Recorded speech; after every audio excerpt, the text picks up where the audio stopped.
अस्सलाम वालेकुम नाज़रीन, प्रोग्राम टू द पॉइंट के साथ मैं हूं इमरान सनाउल्लाह। मंसूर अली खान आज छुट्टी पर है, इसलिए आज के प्रोग्राम की मेज़बानी मैं कर रहा हूं। नाज़रीन, पाकिस्तान में जहां मसाइल हैं वहीं कुछ अच्छी खबरें भी सामने आ रही हैं। ईद से पहले हुकूमत और अपोजिशन ने मिलकर फेटफ के हवाले से कानून साजी की, जिसके बाद कभी इम्कान पैदा हो गया है कि पाकिस्तान अक्टूबर में फाइनेंशियल एक्शन टास्क फोर्स की ग्रे लिस्ट से निकलकर दोबारा वाइट लिस्ट में आ जाएगा। इसके अलावा कोरोना के केसेस में मुसलसल कमी वाक़ई हो रही है। शरह अमवात में भी मुसलसल कमी खुशाइन बात है। कोरोना में कमी के साथ ही सनती पहिया अब दोबारा तेजी से घूमना शुरू हो गया है, जिसकी वजह से पाकिस्तान की मईशत में बेहतरी के आसार हैं। लेकिन इसके साथ साथ परेशान कुन बात यह है कि हुकूमत महंगाई को कंट्रोल करने में मुकम्मल नाकाम नजर आती है। वफाकी इदारा शुमारियात के ताज़ा आदाद शुमार के मुताबिक जुलाई के महीने में महंगाई बढ़कर 9.3% हो गई है। वाज़ेह रहे कि जुलाई के महीने के लिए महंगाई का हुकूमती तखमीना 8.8 रखा गया था। आज के शो में इन्हीं मौज़ूआत पर बात करेंगे। हमारे साथ इंतहाई अहम मेहमान मौजूद हैं। पाकिस्तान तहरीक इंसाफ से सदाकत अब्बासी साहब ने हमें ज्वाइन किया है, आपको खुश आमदीद कहते हैं। मुस्लिम लीग नून की नुमाइंदगी कर रहे हैं अता तारड़ साहब, आपको भी खुश आमदीद कहेंगे। जबकि पाकिस्तान पीपल्स पार्टी से चौधरी मंजूर साहब ने भी हमें ज्वाइन कर लिया है। नाज़रीन, आज एक बड़ी अहम प्रेस कॉन्फ्रेंस हुई है। वज़ीर इत्तलात शिबली फराज ने प्रेस कॉन्फ्रेंस करते हुए सिंध में गवर्नर राज का इशारा दे दिया है। प्रेस कॉन्फ्रेंस में उनका क्या कहना था, पहले जरा वो सुन लेते हैं। हम तो ये समझते हैं कि जो सिंध हुकूमत है वो बिल्कुल उन्होंने सिंध के अवाम के लिए कुछ भी नहीं किया, हिस्टोरिकली भी कुछ नहीं किया, अभी भी कुछ नहीं कर रहे। उनका मकसद सिर्फ हर चीज़ पे सियासत करना है और हर एक चीज़ का ब्लेम फेडरल गवर्नमेंट पे डालना है। तो मैं ये समझता हूँ कि इससे पहले कि हम ये बात करें गवर्नर राज की, उसकी हम ये भी नहीं चाहेंगे कि सिंध हुकूमत को हम बिल्कुल ही जिसे कहें कि वो एक अपनी एक उस पे रविश पे चले जो कि उसकी माजी की रविश है।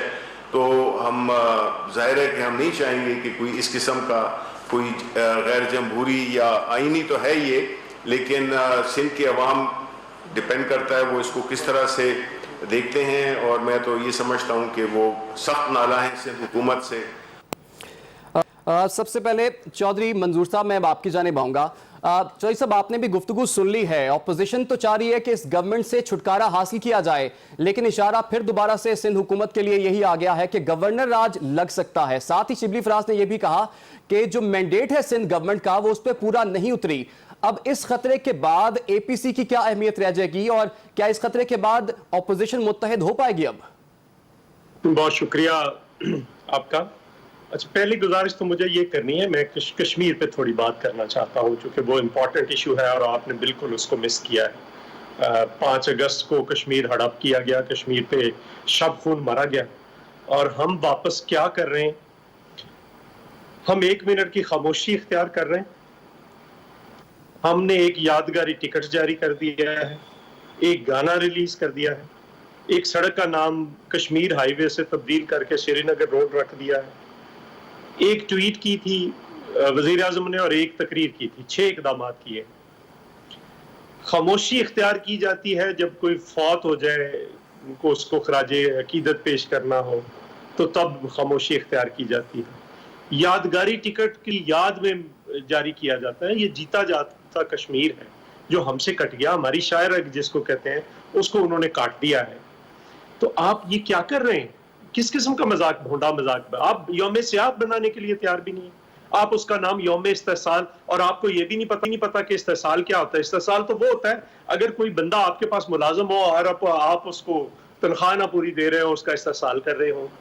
ये तो कट गया पूरे का पूरा कश्मीर, उन्होंने हड़प किया है और आप यौम सियाह भी मनाने के लिए तैयार नहीं है। तो फिर इसका मतलब क्या हुआ कि कोई ऐसी चीज है जिसकी पर्दादारी की जा रही है। अब 1 मिनट की खामोशी के बाद क्या होगा कि मुकम्मल खामोशी इख्तियार कर ली जाए। अगला मरला तो फिर यही होगा। एक बात। दूसरा, आपने सवाल किया सिंध हुकूमत के कि वो लोगों के मैंडेट पे पूरा नहीं उतर रही। पंजाब की हुकूमत तो बहुत पूरा उतर रही है। वहां पे 153 मिलीमीटर बारिश हुई थी, लाहौर में 30-35 हुई है, तो आधा लाहौर डूब गया। क्या यहाँ पे फौज बुलाएंगे? ये पूरा उतर रही है यहाँ पे।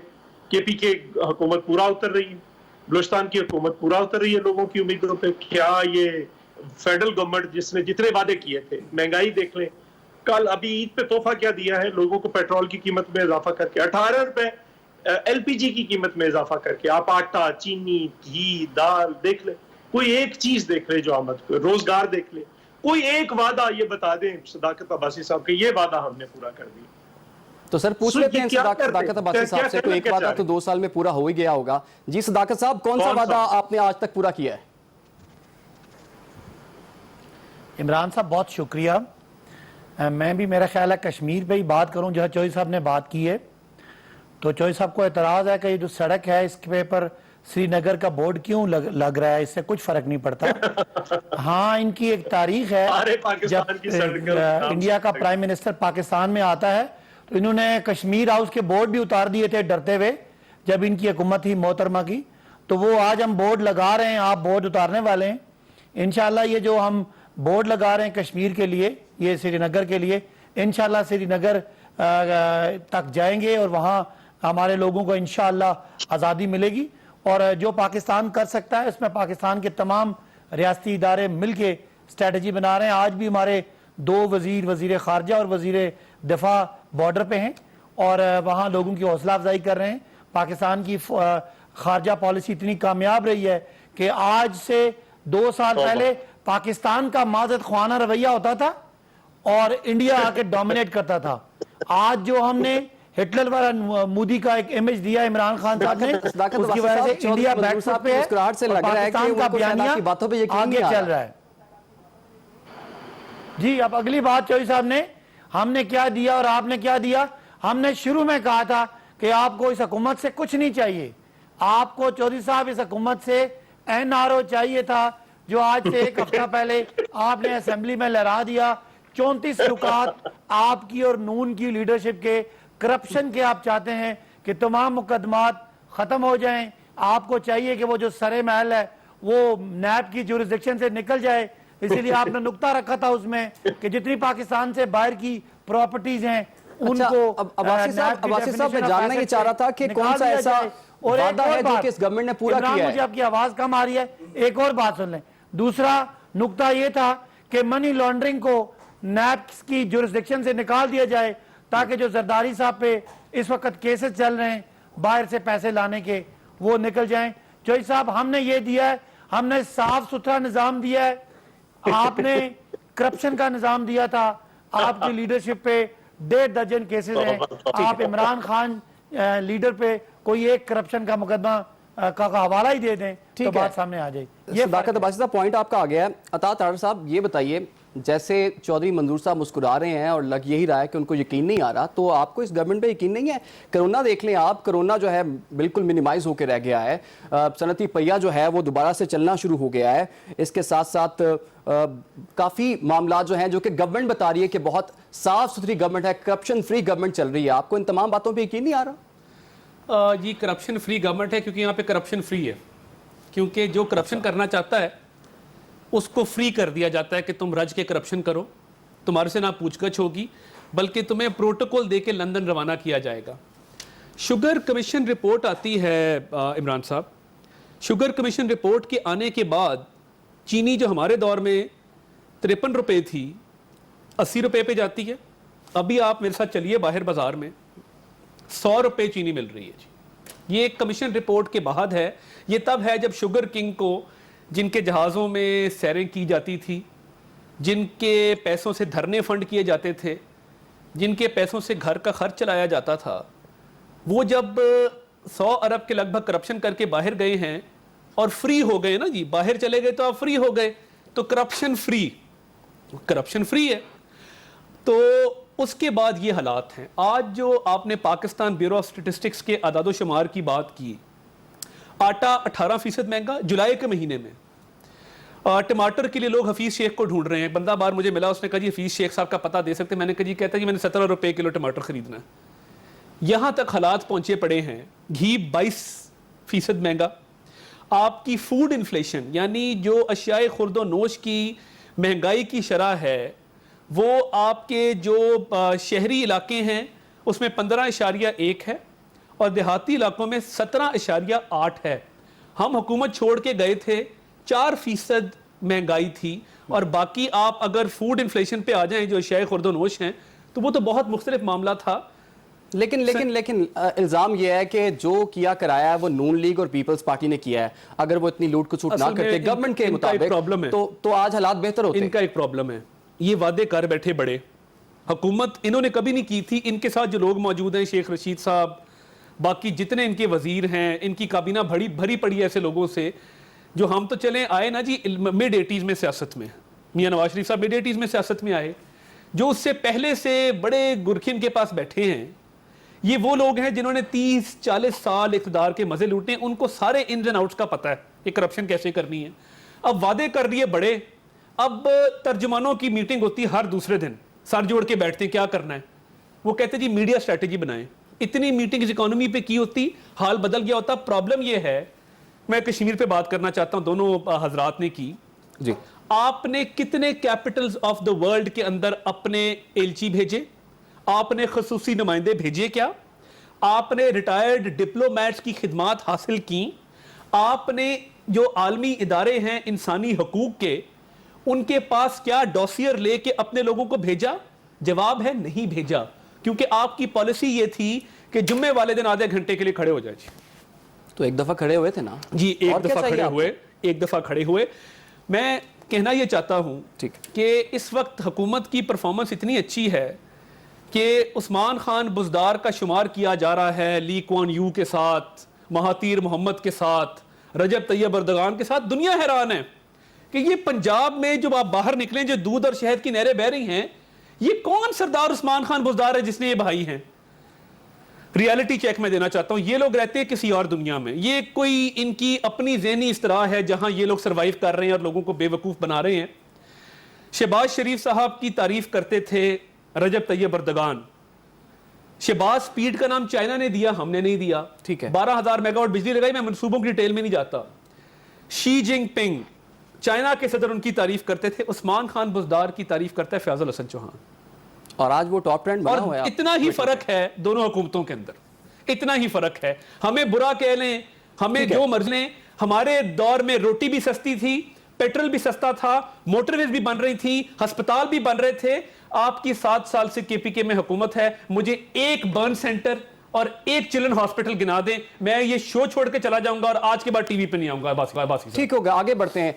अच्छा चौधरी मंजूर साहब, आप जिस तरह से मुस्कुरा रहे थे, और पीपल्स पार्टी और नून लीग के मुताबिक अगर इतनी ही बुरी गवर्नमेंट है तो एक गवर्नमेंट 2 साल से कितनी स्मूथली चल कैसे रही है? और दूसरी बात ये, फिर अब आप ऑपोजिशन ही एक लम्हे के लिए इकट्ठी नहीं हो पाई, प्रेशर कहां डालेंगे और कहां ये गवर्नमेंट जो है वो इनसिक्योर हो पाएगी फिर अब? अच्छा, पहले तो वो एक जब आप तो अभी यंग हैं, अब्बासी साहब को भी याद होगा, तारर साहब को भी याद, पुराने जमाने में एक रिकॉर्ड चला करते थे म्यूजिक के लिए ना, वो तवा टाइप होते थे, वो रिकॉर्डर होता था, उसके ऊपर आते तो उसके अंदर चरी बन जाती थी, तो वो फंस जाता था। तो वो एक ही लफ्ज बार बार कह रहे, तो ये इनका भी हिसाब वही हो गया। ये वही पार्टी है जिसने कहा था कश्मीर के लिए 1000 साल लड़ेंगे, और आप अब यादगारी टिकट जारी कर रहे हैं। अब मसला ये है इनका कि इनको कुछ पता नहीं है, और एक एनआरओ, पता नहीं किस चीज का नाम इन्होंने एनआरओ रखा हुआ है। अगर एनआरओ गिनना शुरू कर दे, बीआरटी पे आपने एनआरओ दिया हुआ है, आपने मालूम जबा पे एनआरओ दिया हुआ है, आपने इंसाफ कमीशन पे एनआरओ दिया हुआ है, सुनामी ट्री पे एनआरओ दिया हुआ है, खैबर बैंक पे एनआरओ दिया हुआ है, स्टूडेंट्स फेक स्टूडेंट्स वाले पे एनआरओ दिया हुआ है, किताबों वाले केस पे आपने एनआरओ दिया हुआ है, हेलीकॉप्टर केस पे आपने एनआरओ दिया हुआ है, आपने दवाइयों वाले केस पे एनआरओ दिया हुआ है, चीनी वाले केस पे आपने एनआरओ दिया हुआ है, आटे पे आपने एनआरओ दिया हुआ है, पेट्रोल पे आपने एनआरओ दिया है, जो मास्क एक्सपोर्ट हुए थे उस पे एनआरओ दिया है। अभी ताजा तरीन एनआरओ आपने होनहार मिनिस्टर, वो जो जाली डिग्री वाला है, उसको दिया है अभी 118 अरब रुपए का स्कैंडल। आप जिस मर्जी मिनिस्ट्री को उठा कर देखें, उसमें से एक स्कैंडल या अनर्थ हो चुका है। आप वो जो सबसे दुनिया की बातें करता है शेख रशीद, 100 एक्सीडेंट हो गया है, मुझे उसने रेलवे के मजदूरों ने बताया, 34 अरब से 58 अरब पे उसका खसारा चला गया है। और ये बातें इनकी सुन लें, बाकी चीजें आप देख लें। सो हमें कुछ नहीं चाहिए, लेकिन जो आपका सवाल है ये बात बिल्कुल ठीक है। मैं आपको एक बात कहूं, महंगाई और बेरोजगारी का लेवल ये है कि अब लोगों का गुजारा नहीं हो रहा। मैं आज भी गया था, कल भी गया, देहातों में गया हूँ। अब लोगों को बहुत बुरा हाल है, बहुत बुरा हाल है। और लोग जो हैं वो शायद लंबा अरसा इंतजार न करें, असेंबलियों में बैठे हुए लोग तो शायद कर लें, लेकिन आम आदमी से जरा आप कैमरा बाहर भेज कर देखिए और लोगों से पूछिए क्या हाल है। सर, लोग इस तो वक्त ऑपोजिशन की तरफ देख रहे हैं, ऑपोजिशन इकट्ठी नहीं हो रही, ऑपोजिशन बाहर नहीं निकाल रही उन लोगों को, तो लोग क्या करें बेचारे अब? मैं उधर जा रहा हूं। देखिए, हमने बिलावल साहब ने पहले असेंबली सेशन में कोशिश की, फिर उसके बाद अभी भी कोशिश कर रहे हैं। हम मियां शहबाज शरीफ साहब से मिले और अभी चंद दिनों के अंदर अंदर आपको जो रैबर कमेटी है उसकी मीटिंग होगी और उसके बाद हम बिल्कुल फैसला कुन राउंड पर निकल रहे हैं। कोई रियायत नहीं होगी, कोई चीज नहीं होगी। रही बात यह कि श्रीनगर को रास्ता रख दिया है, उसका भी श्रीनगर को तो बड़े रास्ते जाते हैं। रास्तों के नाम रखने से क्या होता है, श्रीनगर जाए अगर हिम्मत है तो, चूंकि उन्होंने हड़प किया है। लोगों का मजाक उड़ा रहे हैं आप लोग, कश्मीर के लोगों का मजाक उड़ा रहे हैं यौम इस्तिसाल। और आप यौम स्याह भी नहीं मना सकते। उस दिन को आप एक स्याह दिन पाकिस्तान दुनिया की तारीख है और उसके बाद कहते हैं कि हमारी बड़ी कामयाब खारजा पॉलिसी का ये आलम है कि कश्मीर हड़प करने के बाद मोदी 192 में से 184 वोट लेता है नेशनल सिक्योरिटी काउंसिल की जो। अच्छा, चौधरी साहब कश्मीर पे बात कर रहे हैं, काफी आपने ये बातें की हैं गवर्नमेंट के बारे में, तो आपके ख्याल में फिर क्या होना चाहिए था, क्या करना चाहिए था? आपकी गवर्नमेंट होती क्या करती आज फिर किस पे? आज कश्मीर के मामले में भाई आप दुनिया के अंदर सारे उसी वक्त ही भेजते। आपने तो बजाय इसके कि उस वक्त नेशनल यूनिटी पैदा करते, आपने उसी दिन मरियम नवाज को गिरफ्तार कर लिया। बिलावल भुट्टो ने ऐलान किया कि मैं मुजफ्फराबाद ईद पढ़ूंगा जाकर सॉलिडारिटी के तौर पर। आपने उसकी फूफी जो बैठी हुई थी अस्पताल के अंदर, जिसको बीमार थी, अस्पताल डॉक्टर्स ने रातों रात इमरान खान ने कहा कि नहीं मैं इसको जेल में देखना चाहता हूँ। ये आपका लेवल है, आप उस वक्त कर रहे थे। अब भी अगर आप करना चाहते हैं तो सारे स्टेक होल्डर्स को बिठाएं। और ये वाहिद प्राइम मिनिस्टर है जो कश्मीर के इशू पे भी सारी नेशनल लीडरशिप के साथ नहीं बैठा। आर्मी चीफ ने ब्रीफिंग दी कि वहां पे क्या हो गया है। उसकी अना जो है वो कश्मीर से भी बड़ी है, पाकिस्तान से भी बड़ी है। अब मैं कहता हूं कि देखें, अगर आप कुछ नहीं करना चाहते तो आप असेंबली के अंदर बताएं कि हम कुछ नहीं करना चाहते, और फिर उस पर एक यानी मसला अमल जो है उस पर हो। हम तैयार हैं। कश्मीर के ऊपर कोई एनआरओ नहीं चाहिए। ये अपना एनआरओ अपने घर में रखें, अपने लोगों को दें, जिसको मर्जी दें, जिसको मर्जी दें, अलीमा खान को दें, जिसको मर्जी दें, हमें कोई एतराज नहीं। लेकिन कश्मीर के ऊपर आप संजीदा हो जाएं। ये हुकूमत संजीदा नहीं है, ये इकदामात हैं जो आप करके बैठे। ठीक हो गया चौधरी साहब, आपका पॉइंट आ गया है। पाकिस्तान तहरीक इंसाफ ये कह रही है हमने ये किया, और अपोजिशन कह रही है आपने किया ही क्या है। गुफ्तगू के सिलसिले को आगे बढ़ाएंगे, लेकिन उससे पहले ब्रेक। आप हमारे साथ रहिए।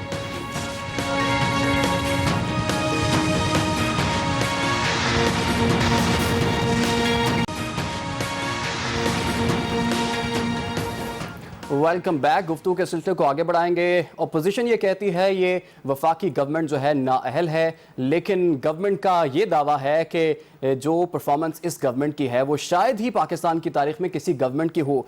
तो सदाकत अब्बासी साहब, मुझे ये बताइए, जो परफॉर्मेंस अभी 2 सालों में आपकी गवर्नमेंट की चली है, और अगर नए इंतखाबात हो जाते हैं तो इन नए इंतखाबात में इस परफॉर्मेंस के बाद अगर आप जाते हैं तो क्या रिजल्ट आएगा फिर? देखें, जो तनकीद उन्होंने की है दोनों ने, उसमें एक तनकीद है जो जायज़ है, महंगाई है और वो वाकई है। लेकिन हम तो कौम को बता रहे हैं कि महंगाई के पीछे लूट मार है। इन्होंने बहुत सारे चौधरी साहब ने केसेस गिनवाए हैं जो सिर्फ इनकी अपनी जुबान तक और मीडिया की हद तक ये बातें करते हैं। पिछली गवर्नमेंट की बात कर रहे हैं आप? मैं बता रहा हूं वो लूट मार। देखे ना, चौधरी साहब के कहने से तो लूट मार नहीं हो सकती। वो लूट मार जो पाकिस्तान के कौमी इदारे हैं उनकी लूट मार है। अरबों की लूट मार शर्जील मेमन साहब के नाम है, अरबों की लूट मार डॉक्टर आसिम के नाम है, खुर्शीद शाह साहब के नाम है, जरदारी साहब के नाम है, बिलावल साहब के नाम है, फरियाल साहिबा के नाम है। और ये सारे केसेस माशाअल्लाह अल्हम्दुलिल्लाह मुस्लिम लीग नून ने बनाए। और अभी जो केस 1-2 दिनों से हम सुन रहे हैं, केस शहबाज शरीफ साहब का, जिन्होंने अरबों रुपए की मनी लॉन्ड्रिंग की है और सीएम हाउस में बैठ के वो यहां से पैसे बाहर भिजवाते रहे। इनका तो एक एक्ट है 1992 का इकोनॉमिक रिफॉर्म एक्ट, जिसके जरिए ये मनी लॉन्ड्रिंग करते रहे। उसकी वजह से महंगाई है। तो महंगाई हम मानते हैं, लेकिन उसके पीछे लूटमार और कर्जों का इस्तेमाल है। ये कह रहे हैं कौन सा एनआरओ? मेरे भाई, ऑपोजिशन ने, जॉइंट ऑपोजिशन ने 34 पॉइंट लिख के दिए हैं कि नैब को इस तरह कर दें ताकि जरदारी साहब और उनका खानदान और बड़े मियां साहब, छोटे ऐप तो मियां बंद साहब होना और उनका खानदान केसेस से फारिग हो जाए। वो केसेस जो ऐप पीपल्स तो पार्टी ने बंद होना नून पे चाहिए। और तो ये नून ने कहते- पीपल्स पार्टी पे बनाए और उस नैब ने बनाए जिनको नून और पीपल्स पार्टी ने मिलकर लगाया था। इससे अलावा आप ये कहते हैं कि हम नाअहल हैं। अभी आप आखिरी बात देख लें, बारिश देख लें, बारिश लाहौर में भी आई है, कराची में भी आई है। कराची में ज्यादा बारिश आई है तो ज्यादा पानी आ गया है, पूरा कराची डूबा हुआ आपने मैंने देखा, मीडिया ने रिपोर्टें दिखाई। इसके अलावा ये जो कोरोना था, बिलावल साहब को पता ही नहीं है, वो किसी बीबीसी से कोई खबरें डाउनलोड करके यहाँ तकरीरें कर रहे हैं, लॉकडाउन कर दें वरना इतने लाख मर जाएंगे। यहाँ चौधरी मंजूर साहब टीवी पे बैठ के कहते थे कि इन्होंने कत्लेआम कर दिया। आज पाकिस्तान की इमरान खान की क़यादत में जो कोरोना को डील किया, पूरी दुनिया आशश कर रही है। आपका सारा पड़ोसी मुल्क इंडिया है जो इस वक्त तक 17 लाख केसेस हो चुके हैं और 6 लाख एक्टिव केसेस हैं, और पाकिस्तान में अल्लाह के फजल से अमवात भी सिंगल डिजिट में आ गई हैं। ठीक है। और कोरोना भी कंट्रोल हो गया। इनको क्या पता, ये तो यहाँ देसी गोरे हैं, बाहर हो से गया। चीजें पढ़ते हैं। इंपीरियल कॉलेज ने ये कह दिया, फलान यूनिवर्सिटी ने ये कह दिया। इन्हें क्या पता कि लियारी के क्या हालात हैं, इन्हें क्या पता अंदरून लाहौर का क्या मसला है। शहबाज शरीफ साहब भी, उनका तो इलाज हमेशा बाहर होता है, उन्हें क्या पता पाकिस्तान में क्या सूरत हाल है। तो नाअहल आप हैं। आपसे 13 साल में कराची में बारिश कंट्रोल नहीं हो सकी, आपने सारे नाले बेचे, उस पर आपने तजावजात की। हमारे यहाँ तो आप डेढ़ पौने 2 साल की हुकूमत में आप इंतजाम देख लें तो ठीक हो खाली गया सर, पॉइंट आ कोविड गया को ही देख के पिछली सारी क्यादत को शर्मिंदा होना चाहिए। उन्होंने इस मुल्क को बंद करने की कोशिश की, लॉकडाउन करने की कोशिश की, जबकि इमरान खान साहब ने तने तनहा ठीक हो गया। लॉकडाउन भी नहीं किया। अब्बासी साहब पॉइंट आपका आ गया। अता तार साहब, अब्बासी साहब ये कह रहे हैं पूरी दुनिया परफॉर्मेंस देख के आशश कर रही है, लेकिन आपको ये परफॉर्मेंस नजर नहीं आ रही है। आप क्या मसला फिर? देखिए, ये जो परफॉर्मेंस है, इनसे अगर पूछे ना, कोई 10 स्टेप गिना दें जो इन्होंने लिए जिस वजह से ये चीज़ कंट्रोल हो गई। इनके पास कुछ ना बताने को है ना दिखाने को है। आप बाहर जाएं, इस शहर के अंदर जहां हम बैठे उन्होंने हैं, बता दिया स्मार्ट लॉकडाउन। स्मार्ट लॉकडाउन, मैं पूरा शहर फिरा हूँ जी इस दौरान, जब ये स्मार्ट लॉकडाउन था। स्मार्ट लॉकडाउन नाम का लॉकडाउन था, ऑन ग्राउंड जीरो था। ट्रैक जिन एंड इलाकों को ट्रेस, कहा गया था कि वो बंद हैं, मैं खुद उनमें जाता रहा हूँ। सिर्फ बैरियर लगे हुए थे, लोग खड़े हुए थे, आप हल्का सा डिपर मारें आपकी गाड़ी गुजर जाएगी, कोई आपसे नहीं पूछेगा कि भाई कहाँ से आए हो, कहाँ जा रहे हो। स्मार्ट लॉकडाउन जो है वो मैं समझता हूँ कि बिल्कुल इनका फेलियर था। दूसरा, इन्होंने एक और काम किया है, इन्होंने टेस्टिंग कम कर दी। अब जब टेस्टिंग कम करेंगे तो ऑब्वियसली केसेस भी कम रिपोर्ट होंगे। मगर अल्लाह ताला सबको महफूज रखे। ये जो ईद उल अज़हा के दिन थे, इस पे खासी गहमा गहमी रही है और इसको इजी नहीं लेना चाहिए। और मैं हुकूमत को इस शो के तवस्सुत से कहना चाहता हूँ कि इनको आने वाले दिनों में एहतियाती तदाबीर पे मज़ीद ज़ोर देना चाहिए। मैं अब बात, जो ये लूट मार की बात कर रहे थे, अच्छी लूट मार थी कि महंगाई भी नहीं थी, ग्रोथ भी 5.8 से 6.4 पे जा रही थी। अच्छी लूट मार थी कि मोटरवेज, अस्पताल और बिजली की जो लोड शेडिंग थी वो ख़त्म हो गई। ये जो लूट मार की बात करते हैं, अगर इनसे पूछा जाए ना, कोई गवर्नमेंट का एक प्रोजेक्ट बता दें जहाँ से किकबैक, कमीशन या करप्शन की गई है, कोई टेंडर बता दें, कोई ऐसा सरकारी ख़जाने में खुर्दबर बता दें, नहीं बता सकेंगे। क्योंकि असासों का जो केस बनाया जाता है वो फर्जी केस होता है। जब कुछ ना मिले वो जिसके असासे बढ़ गए। भाई आप बैकग्राउंड भी तो देखें, आप ट्रांजैक्शंस भी तो देखें। ये जो शहजाद अकबर साहब तोता मैना की कहानी बयान करते हैं टीवी पे आके और अदादो शुमार से खेलते हैं और नैब की इंटरनल इन्वेस्टिगेशंस के डॉक्यूमेंट लहराते हैं, सुप्रीम कोर्ट में मैं खुद मौजूद था। नईम बुखारी साहब जो पीटीआई के रुकन हैं, वो नैब के प्रोसिक्यूटर थे। उन्होंने कहा कि जी इसमें कोई करप्शन नहीं है 2 केसेस में, जो रमज़ान शुगर मिल गंदा नाला केस और आशियाना का केस। अब पीछे बचता है असासों वाला केस। अब करप्शन का पूछें तो इनके पास कोई जवाब नहीं है। और अगर ऐसा होता तो हम बरतानिया के हाई कोर्ट में डेली मेल वाली स्टोरी के खिलाफ डेविड रोज को सू ना करते। ठीक, इमरान खान साहब ने कुछ बातें बताई थी, हिकायात इमरान खान, जो उन्होंने जब धरने किए तो उन्होंने कहा कि बेरोज़गारी तब बढ़ती है जब हुक्मरान करप्ट हों। पहले नहीं हमें पता था। जब जहांगीर खान तरीन ने 100 अरब की चोरी की तब पता लगा कि वाकई बेरोज़गारी बढ़ गई है। हफीज़ पाशा साहब के मुताबिक 1 करोड़ 20 लाख अफराद बेरोज़गार हुए हैं पिछले 2 साल के अंदर। इन्होंने कहा था कि हुक्मरान करप्ट हों तो कर्जे बढ़ जाते हैं। हमने 5 साल में 10,000 अरब लिया और लगाया, नजर आया। इन्होंने 2 साल में 12,000 अरब लिया है, नहीं लगाया, हुक्मरान करप्ट हैं। इन्होंने कहा कि महंगाई तब बढ़ती है जब हुक्मरान करप्ट हों। वो तो इन्होंने माना है कि महंगाई बढ़ी है, मगर महंगाई बढ़ी है क्योंकि पिछली हुकूमत खराब थी। ये जो पिछली हुकूमत का रोना है ना, वो पंजाबी का लफ्ज़ है, वो मैं यहाँ नहीं कहना चाहता, जो रोना है ये समझ गए होंगे, वो रोना ज़्यादा देर चलेगा नहीं। आपको लोगों को बताना होगा कि रोटी सस्ती हमने करनी है, कैसे करनी है, पेट्रोल सस्ता करना है, कैसे करना है, डेवलपमेंट करनी है, कैसे करनी है, हमने कौम को खुशहाल बनाना है, वो किस तरह बनाना है। ये प्रेजेंट टीम जो इनके पास है, उस्मान खान बुज़दार से लेके असद उमर तक, इनकी क्या परफॉर्मेंस है और इन्होंने क्या किया है। और ये पिछली हुकूमतों को ताना मत दें। अगर ऐसा होता, 7 साल से केपीके में ये विराजमान है कुर्सी इख्तिदार के ऊपर, वहां आपको कभी उन्होंने दिखाया है कि ये मॉडल स्कूल है, ये टैक्सेशन हमने 100% बढ़ा दी है, ये मॉडल हॉस्पिटल है, ये हमने केपी इत्तेसाब कमीशन के जरिए 200 अरब रुपया रिकवर किया है। ये कहने की बातें हैं और ये फर्जी बातें हैं। ये होता तो केपीके में ये मॉडल लेके आते और पूरे मुल्क में इंप्लीमेंट करते। ठीक हो गया। आने वाले दिनों में बहुत बड़ी बड़ी डेवलपमेंट हो सकती हैं, क्योंकि एपीसी भी ईद के बाद होने वाली है। जब एपीसी होगी तो गवर्नमेंट के लिए ये कितना खतरे का बाइस हो सकती है, गवर्नमेंट की स्टेबिलिटी इससे कितने खतरे का बाइस हो सकती है, इसी पर हम बात करेंगे। लेकिन उससे पहले ले लेते हैं एक छोटी सी ब्रेक। आप हमारे साथ रहिए।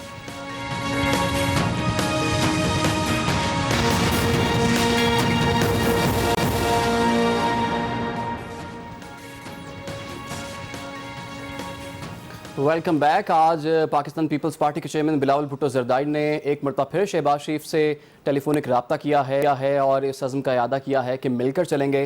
चौधरी मंजूर साहब, 2 साल में तो अपोजिशन कुछ बिगाड़ नहीं सकी गवर्नमेंट का।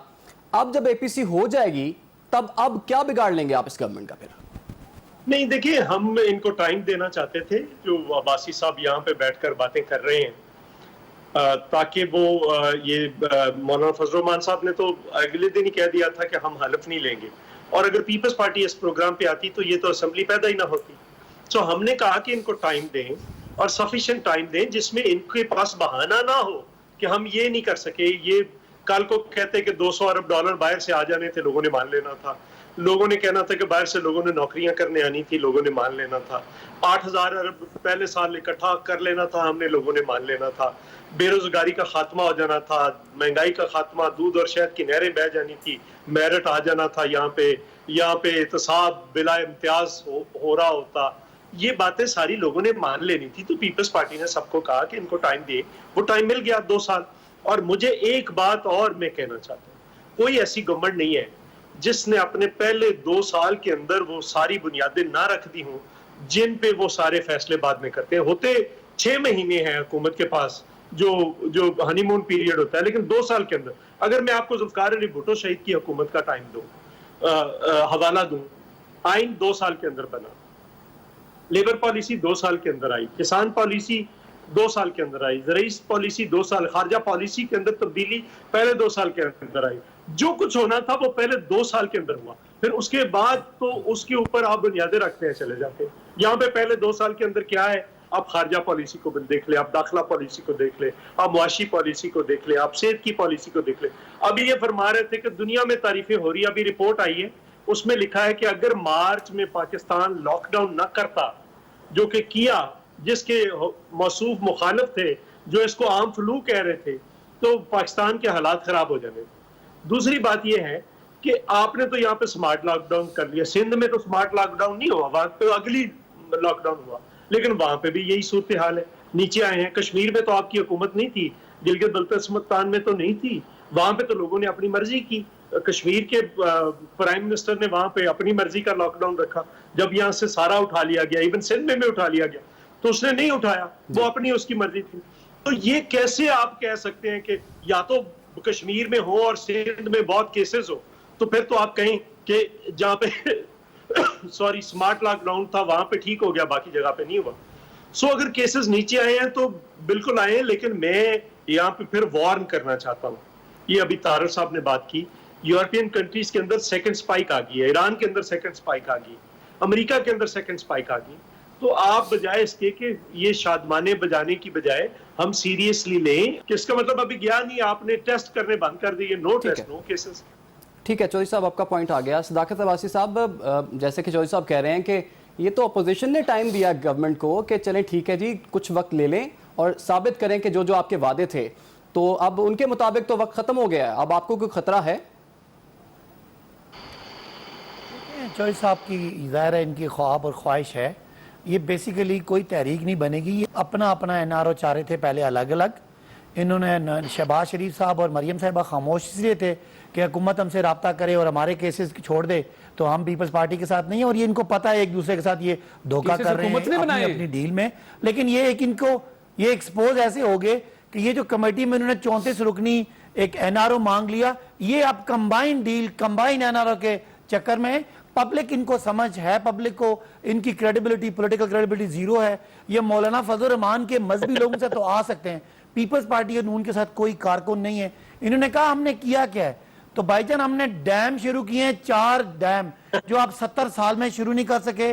पूरे KPK में सब लोगों को सेहत कार्ड मिल गए और पंजाब में 72 लाख खानदानों को सेहत कार्ड मिल गए हैं तारर साहब के लोग प्राइवेट इलाज मुफ्त करवा रहे हैं, लोग दुआएं दे रहे हैं इमरान खान को। इंतहाई गरीब लोग जो सड़कों पे से होते थे आज उनके लिए पनाह गाए हैं, उनके लिए खाने पीने का बंदोबस्त है। आपने 70 साल में अमीर के लिए और गरीब के लिए और रखा, आज निसाब एक होने की। आपका पॉइंट आ गया है, मुझे यहाँ पर एक ब्रेक के बाद वापस आएंगे और फिर गुफ्तगू के सिलसिले को यहीं से दोबारा शुरू करेंगे। आप हमारे साथ रहिए।